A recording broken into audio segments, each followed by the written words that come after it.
is to continue to seek him, trust him, lean on him, depend on him. No, I'm just thinking about now, verses, where it talks about, that you won't even remember the former things. Because God's going to place his spirit in his people. Yes, you won't even remember. So whatever is for this time is for this time. That's it. That's it. It's for this time. It's not forever. Like I think I mentioned last week, you could look at your little finger, or your pointer finger, and see that line, that first line that goes across. You can look at that as your whole life on Earth, right? And then the rest of the world. Even you just look at the rest of the building that you're in right now, and then go beyond that, your city, your state, and like once again, the rest of the world. Then that's not even compared to eternity. That's how long that is. So whatever the suffering is of this present day, it's not forever. Forgot my place. The Lord knows the days of the blameless, and their inheritance will continue forever. So that's going back, reiterating what I said. He knows. He knows. And it's not just, it's just for, this day and age. When I say this day, it's just for this appointed time, but it's not for ever. Because ever is basically forever after this. Okay. They will not be ashamed in the time of evil, and in the days of famine, they will have plenty and be satisfied. So that's that nurturing and that nourishment, once again, that comes from God. And I can think of several examples in the Bible, like in Egypt, when children of Israel first came into Egypt. Egypt was in a famine.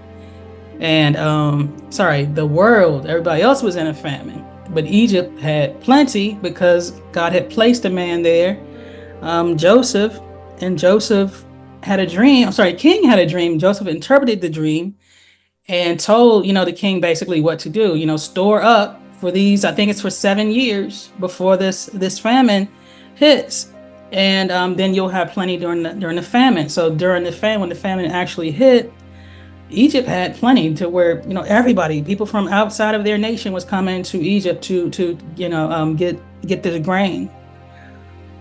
So they had plenty. They had more than enough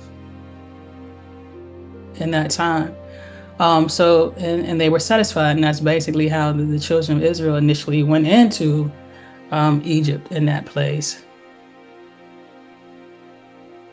Okay, but the wicked, ungodly will perish, and the enemies of the Lord will be like the glory of the pastures, and like the fat of lambs that is consumed in smoke.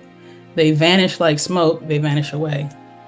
But here, so it's telling once again, this story, they vanish away. But we know, we've read our Bible, we've heard these stories over and over and over, that even if we go into that place of peace and the rest, into the presence of the Lord, there's a place of separation from God as well. So it's not just a vanishing away. Yeah, you don't see them, but their soul still lives. Their spirit still lives in that place of torment. Like King David said, if I make my bed in hell, that God was still there, but you won't even know it. You won't even experience it or know that place of rest. I think we've even done the rich man and Lazarus in Bible study too. And we, have looked at that. But the wicked, ungodly will perish, and the enemies of the Lord will be like the glory of the pastures and like the fat of lambs.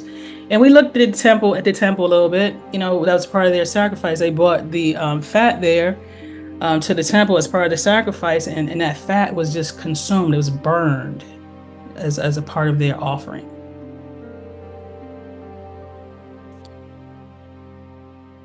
So he's saying that their enemies are going to be like that fat. It's going to be burned. Okay. The wicked borrows and does not pay back, but the righteous is gracious and kind and gives. So it's not just talking about, I don't have it, but it's talking about probably more than likely you got it in your pocket, you got it in your hand, right? So you borrowing, you're taking from someone, and then refusing to give it back, right? But the righteous, on the other hand, is gracious and kind, and they give. Am I saying continue to give? Never, ever. Once again, wisdom comes from God.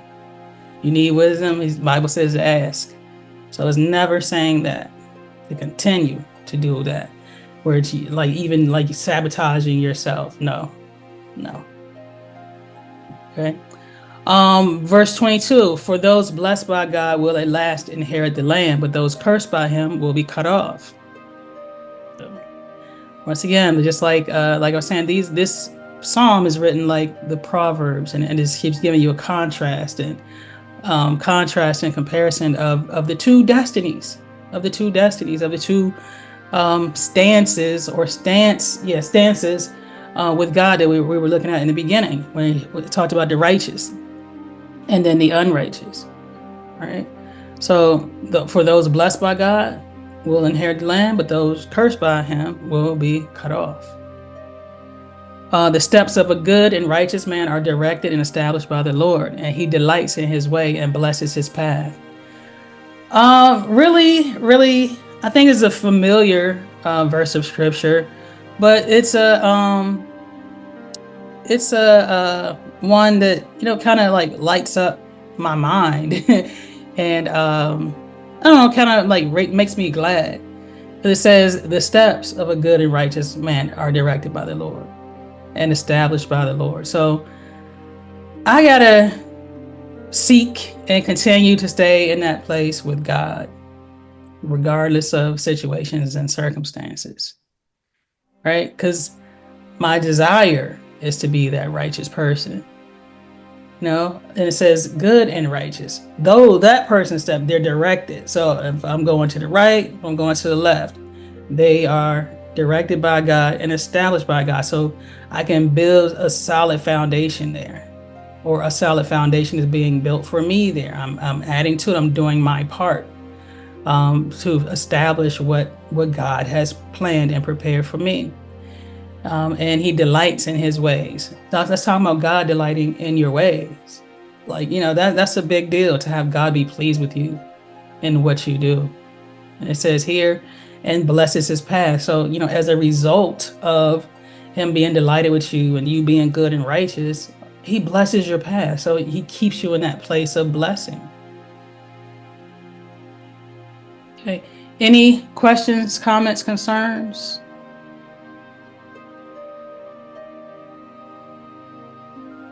All right.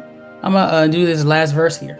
It says, when he falls, he will not be hurled down, because the Lord is the one who holds his hand and sustains him. So even in being that righteous man, good and righteous, and delights in the Lord, and the Lord blesses your path, it says here, when he falls, so that person may not all the time do the right thing. So it's not talking about, once again, your self-righteousness. It's talking about what the finished work that God already did in you, because you received Christ. So in him you are perfected. All right. But when you fall, he will not be hurled down. So he's not letting you go. It's not letting you go. It says here, because the Lord is the one who holds his hand and sustains him. Right. So I'm going to end it right there. Just meditate on that too, though. Meditate on that part, because the Lord is the one who holds his hand and sustains him.